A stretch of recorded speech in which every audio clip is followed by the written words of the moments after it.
This podcast is not for the overly sensitive, the terminally optimistic, or anyone who thinks dating in your 50s is a whimsical romantic comedy. Listener discretion is advised.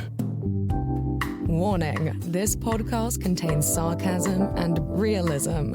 You've been warned. This is Girls Can Tell with your host, Trent Erickson. Recently, I was reading about the idea of jealousy as a weakness. And it got me thinking about something that happened a long time ago. I was married. There was this guy, the kind who walks into a room and the energy shifts, good-looking, confident, charismatic without even trying. You know, a real asshole. Well, he started spending time around my wife under the label of just friends. My gut flagged it the first time I saw it. Something about the way he acted around her. The whole vibe didn't feel right. At that point in my life, everything I'd heard or read said that jealousy was a problem, that a secure, emotionally mature person wouldn't feel threatened by another guy in his wife's life, that feeling jealous at all meant I was insecure or had some attachment issues to fix. So, I did what I thought was the healthy thing, kept it to myself and managed it. I told myself I was being irrational and overrode the feeling and ignored the red flags. I was wrong. Because I was right. See, because that jealousy was accurate information, not some insecurity, the guy was pretending to want a friendship when he wanted more, using the bullshit friend angle to get close. And I could see it immediately, even when she couldn't. She had plenty of other guy friends who were just friends that never bothered me. This one was different. My nervous system was doing real threat assessment and saw where this was going. I just dismissed it because I'd been taught that jealousy was always unacceptable. She eventually ended up in an uncomfortable and unfortunate situation with him that nearly got out of control. By then, it was too late. I was too conditioned to ignore the feeling and too young to handle it properly and say something, and I paid the price for looking the other way. That concept is what I want to talk about today. At some point in the last 20 years, jealousy got fully pathologized. General consensus landed on jealousy equals insecurity equals emotional immaturity equals something to be completely eliminated. The enlightened version of a relationship is one where both people trust each other so completely that jealousy simply doesn't exist. And if it does arise, the mature response is to look inward, identify the wound it's coming from, and do the work to heal it rather than burden your partner with your dysfunction. That isn't entirely wrong. Some jealousy absolutely comes from inside you rather than from anything real in the external situation. Your partner does something completely innocent and your nervous system flags it anyway because it resembles something that hurt you before.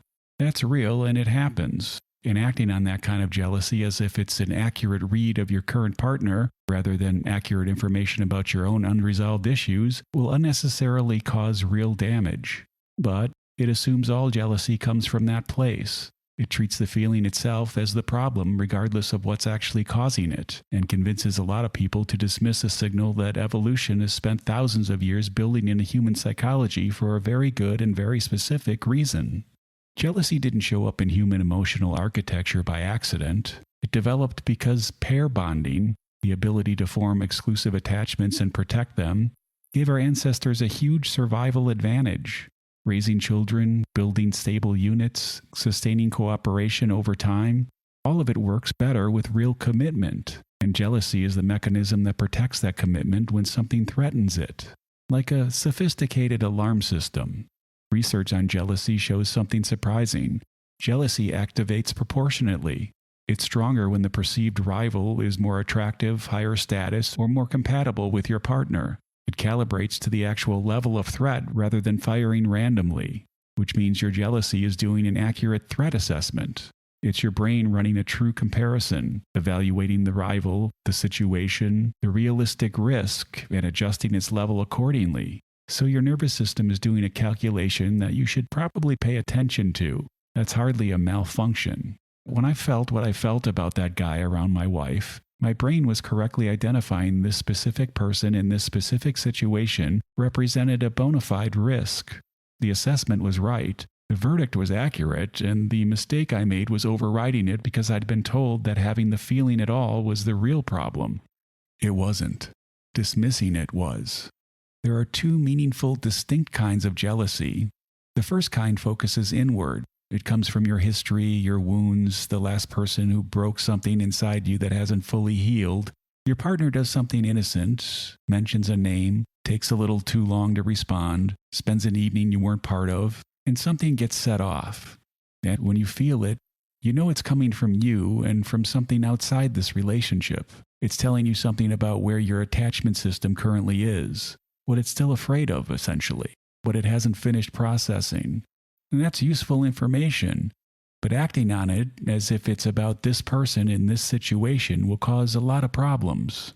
The second kind is outward. It's a response to something real, a person who initiates a flag, a behavior that doesn't add up, a situation your gut has correctly identified as a threat before your conscious mind has put together all the evidence.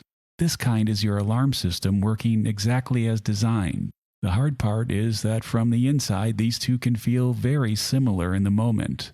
The feeling doesn't make a distinction as to which one it is, which is why the question is, where is it actually coming from? And you usually know.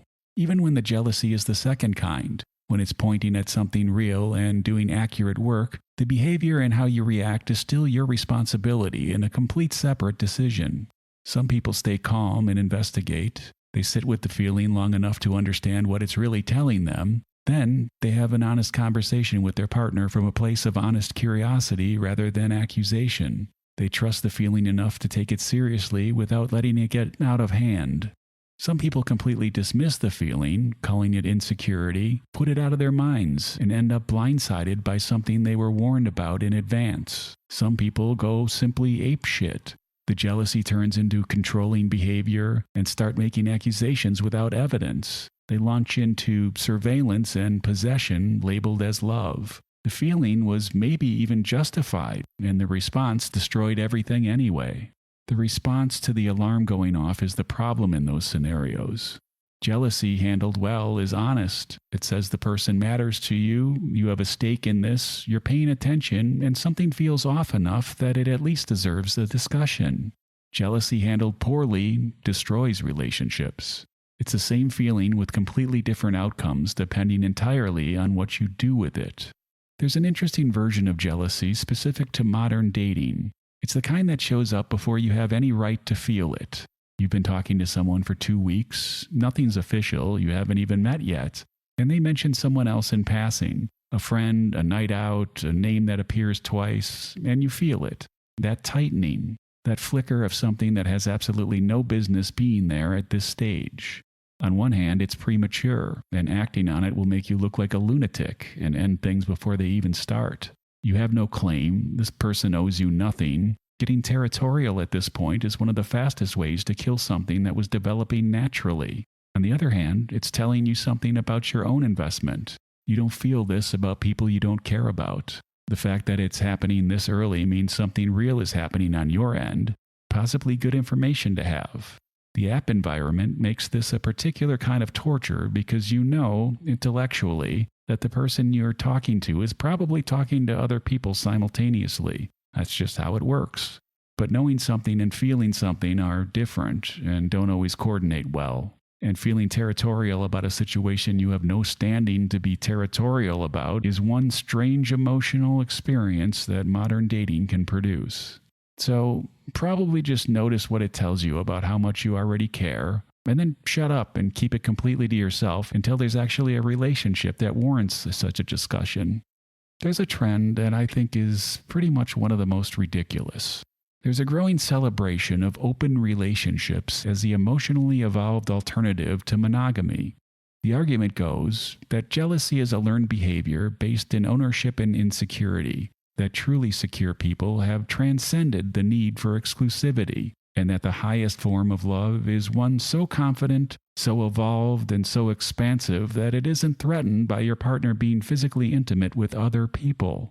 That's almost entirely backwards, and I laugh when I hear it. And here's why. Jealousy correlates with investment. This is not debatable, and it's consistent across research. The more deeply bonded you are to someone, the more jealousy you feel when that bond is threatened. Less bonded, less jealousy. And when you're indifferent, there's no jealousy. This isn't a swingers key party in 1971 at Tim and Tina's house where everyone throws their keys into a fishbowl. And I don't really know what happens after that or how it works, but I just know it's a free-for-all sex party where anything goes, and what I assume was a very awkward coffee and eggs in the morning where everybody avoided eye contact and talked about the weather. So when someone tells me they're genuinely, authentically, absolutely unbothered by their partner sleeping with other people, not that they've chosen to accept it despite how it feels, but that it simply doesn't produce a response, it's a shallow bond. Think about what it would actually mean to be deeply, completely connected to another person, to have them matter to you in a way a real partner matters, and to have built something real with them. Then imagine being completely indifferent to the idea of them being that intimate with someone else. That indifference is disconnection that these people pretend is some sort of evolved enlightenment because they can't admit what shallow ground their relationship is built on. The people sitting at home watching Three's Company while their partner is out banging someone else and feeling absolutely nothing about it aren't the people with strong relationships. These are people with nothing to lose. Real attachment produces real responses. That's what it means to actually have a stake in someone. Calling the absence of that stake a virtue doesn't make it one. Saying something doesn't make it true. I'm not making the case for jealousy as a lifestyle. Chronically jealous people are exhausting to be around, and they usually have real work to do on themselves. But I am making the case that jealousy as a signal deserves more respect than the culture currently gives it. When it happens, ask yourself, is this coming from inside or something real outside of you? If it's internal, just sit with it and what it tells you about your own attachment history. Don't act on it as if it's your partner when it's you and yours to fix. If it's external, take it seriously. Don't override it because you think having the feeling at all means something's wrong with you. Your nervous system has been doing threat assessment longer than your conscious mind has been doing anything. So listen to it. And regardless of what kind it is, remember that the feeling and the behavior are separate decisions. The alarm going off tells you something worth paying attention to is happening. What you do with that is still entirely yours.